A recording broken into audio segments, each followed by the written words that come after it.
ఓ 2 రోజుల సంధి చూస్తున్నానుల్లా ఎండాకాలం లెక్కనే అనిపిస్తలేదు. మంచిగా చల్లబడుతుంది హైదరాబాద్లోనైతే.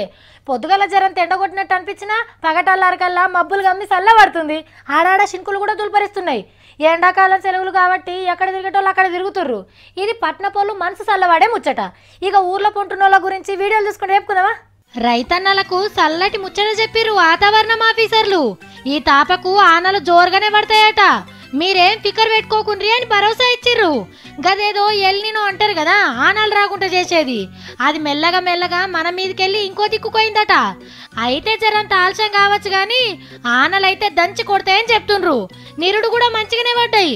దానికి మించి కొట్టే కోపం కొడుతున్నదట ఈసారికి. చూడబోతే వ్యవసాయానికి మంచి రోజులు వచ్చినట్టే కొడుతున్నాయి.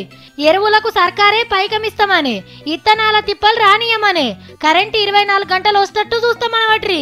ఇక ఆనదేవుడు కూడా ఒక కంట కాని పెడతాడని ఆఫీసర్లు నమ్మికతో చెప్పవట్రి. వ్యవసాయం దండుకు కాదు పండుగ అనే రోజులు జల్దినే వస్తాయేమో.